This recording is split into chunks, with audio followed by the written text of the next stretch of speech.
Corporate connection में रुक करेंगे आज के मैनेजमेंट की ओर और शो में अब बात होगी इरिटा के मैनेजमेंट से, जहां पर Q3 जी हां तीसरी तिमाही के जो नतीजे आए हैं काफी मजबूत हैं। कंपनी का मुनाफा सालाना आधार पर अगर हम देखें 37.6% बढ़कर 585 करोड़ रुपए रहा है। कंपनी की आय की बात करें 26% का इजाफा यहां पर दर्ज हुआ है। और खास बातचीत करते हैं नतीजों के पीछे क्या फैक्टर्स रहे हैं। CMD प्रदीप कुमार दास साहब हमारे साथ जुड़ चुके हैं।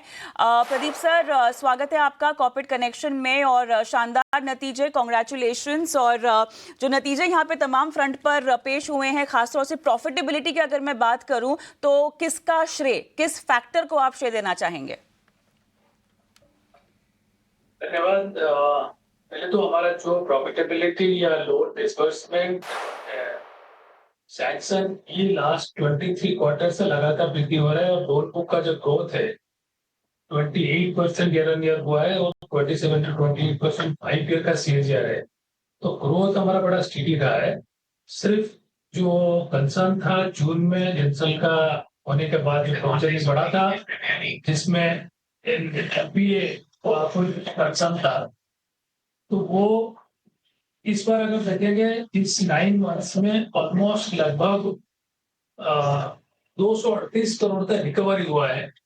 इस क्वार्टर में करीब 154 करोड़ का NPA से रिकवर, तो उसमें का बॉटम लाइन इंप्रूव हुआ है। और जो बोरोइंग हमारा है, अब देखेंगे ओवरऑल यील्ड है उसमें 3% कम हुआ है, लेकिन वीजा भी यील्ड अगर आप कॉस्ट ऑफ बोरोइंग देखेंगे ऑलमोस्ट 8% का कॉस्ट रिडक्शन हुआ है। तो majority of the contribution is coming from steady growth and NPA recovery as well as minimizing the borrowing cost. पहले हमारा लार्जली जो बोरोइंग था बैंक करीब सिग्निफिकेंट पोर्शन रहते थे रिसोर्स में। डोमेस्टिक बोरोइंग में ऑलमोस्ट 65 to 70% बैंक से होता था, बट इंसिडेंटली इस बार जो है उसमें 50-50% ऑलमोस्ट है, बैंक और बॉन्ड मिलाकर के 50-50 ईच है। वो एक काफी भी है। डोमेस्टिक मार्केट में हमारा रेटिंग तो आज का दिन में इंडिया का बेस्ट रेटेड है, ट्रिपल स्टेबल है। ओवरसीज का भी रेटिंग भी हमारा जैसे सोवरेन रेटिंग के साथ सोवरेन अपग्रेड हो तो हमारा भी अपग्रेड हुआ है। ओवरसीज मार्केट से भी हम other than USD and euro बाकियों को भी एक्सप्लोर कर रहे हैं। हमारा गिफ्ट सिटी का थ्रू करने के लिए जो पाइपलाइन में है, बहुत जल्दी वहां से भी ट्रांजेक्शन होगा। हो सकता है हमारा नेक्स्ट मुलाकात होगा तो उसमें आप सुनेंगे कि हम गिफ्ट सिटी में पहला सस्ता प्रोजेक्ट फाइनेंसिंग में लेंडिंग कर दी है। बाकी ओवरऑल गवर्नेंस, जो क्वालिटेटिव गवर्नेंस, रिव्यू मॉनिटरिंग की एक्चुअली 360 डिग्री इंप्रूवमेंट का रिजल्ट है। तो एक पॉइंट को लेकर नहीं बता पाऊंगा। तो कंटिन्यूअस स्टडी अगर 23 क्वार्टर्स कोई ऑर्गेनाइजेशन ग्रोथ देता है, एक्सेप्ट इन 1 क्वार्टर जहां NPA कंसर्न रहा और उसका सिर्फ हमारा लेंडिंग नहीं था, ऑलमोस्ट 16 लेंडर्स देयर, और उसको भी जिस तरह हमने बड़ा प्रोफेशनली और प्रोएक्टिवली एड्रेस किए आज तक हिस्ट्री में, IBC में, NCLT में कभी 29 डेज में एप्लीकेशन एडमिट नहीं हुआ है जो हमारा हुआ है। सो उससे क्या कि NPA management and recovery actions वो काफी रोबस्ट और स्ट्रांग रहा है। हमारा अप्रोच काफी पॉजिटिव रहा उसके लिए। जब ये जनसल हुआ था मुझे याद है सारे media, regulators, audit, rating, other agencies सबका बहुत बड़ा कंसर्न आया था और हमारा ऑपरेशनल मैकेनिज्म को भी लोग डाउट कर रहे थे।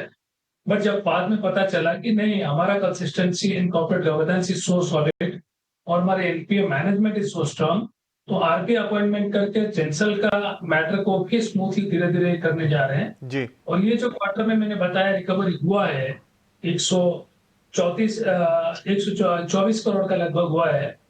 तो जो हमारा बैड डेट से आया है लास्ट 5 साल में, बैड डेट का रिकवरी करीब 154 करोड़ है जी।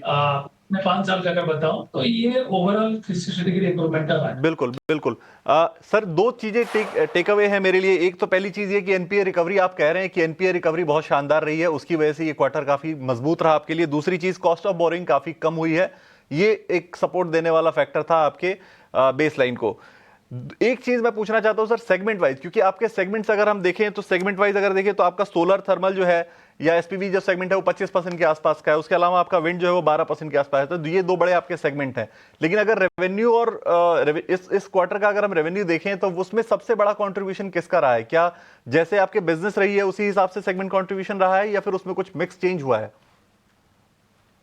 जी, आप देखेंगे हम लगातार 5 क्वार्टर से भी 5 साल से ऑलमोस्ट 5.5 साल से 22-23 क्वार्टर से हमारा लोन कंपोजिशन ऐसा रहता है जिसमें 75% रहता है वैनिला हाइब्रिड।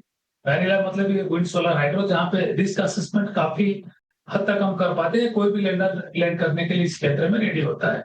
लेकिन जो 25% हमारा है वो न्यू एंड इमर्जिंग हाइब्रिड, जहाँ पे हम लोग जब शुरू किए थे कंपनी आज तक, ये रिन्यूएबल का जब नया कोई टेक्नोलॉजी आता है उसको कैसे बैंकेबल बनाना है, पहला लर्निंग हम करते हैं।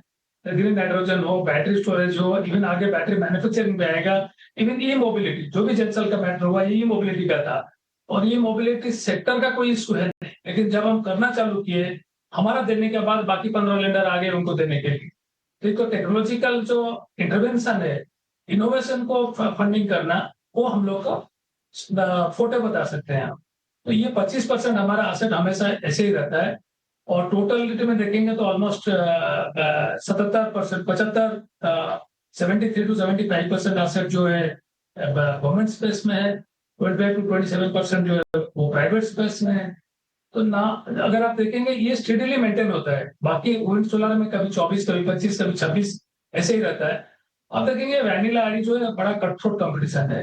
पहले 24-25 साल पहले सिर्फ हम लार्जली हम ही देते थे उसमें, और स्मॉल हाइड्रो तो कोई देता नहीं था, हम ही देते थे, जो रिन्यूएबल का डेफिनेशन का अंतर्गत आता था। 2019 नवंबर में जब रिन्यूएबल का रीडेफिनेशन इंडिया में हुआ कि बड़े लार्ज हाइड्रो को भी उसमें ले लिए, तब जो लार्ज हाइड्रो फंडिंग किए थे बाकी लैंडर्स, उनका रिन्यूएबल बुक बढ़ा, बट ट्रू रिन्यूएबल जो है उसका पहले सिर्फ हमारे पास था। ना उस पीरियड के बाद जो न्यू एंड इमर्जिंग में हम फंडिंग कर रहे हैं, जी इस 25% में कई बार होता है हमें ड्यू डिलिजेंस, अप्रेजल और रिस्क मैनेजमेंट में कुछ चीजें ब्लाइंड कॉल लेना पड़ता है, बट वो लेने के बावजूद भी हम लास्ट 8 इयर्स में 1.8 लाख करोड़ दिए, जिसका क्यूमुलेटिव राइट ऑफ है, नेट राइट ऑफ 149, जो 0.08% होता है। तो ये आगे भी यही डिसिप्लिन रखेंगे और कॉर्पोरेट गवर्नेंस का देखेंगे।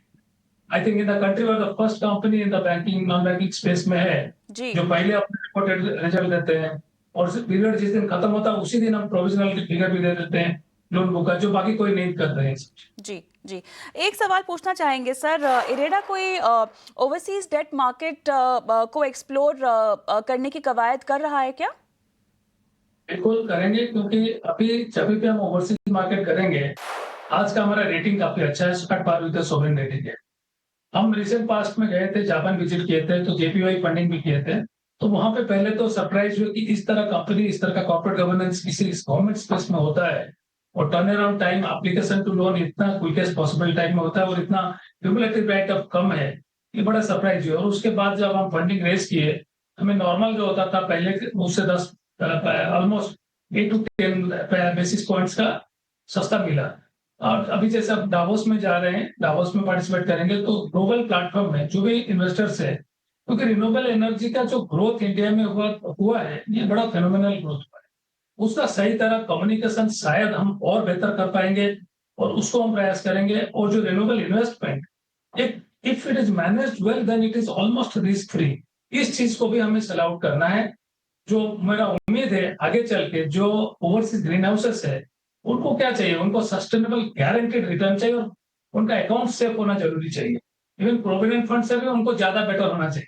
तो उस तरह का रिजल्ट, उस तरह का गवर्नेंस, उस तरह का एसेट क्वालिटी हम 38 साल में एग्जिबिट किए हैं। ओवरसीज से हमें उम्मीद है कि ओवरसीज से आगे चल के हमारे पास काफी इन्वेस्टर आएंगे, और हमें लेंडिंग भी करेंगे, या ओवरसीज इन्वेस्टर डायरेक्ट में इंडिया में करेंगे, क्योंकि इंडिया का जो आगे का ग्रोथ स्टोरी, उसको सही तरह और हम बेहतर बता सकते हैं।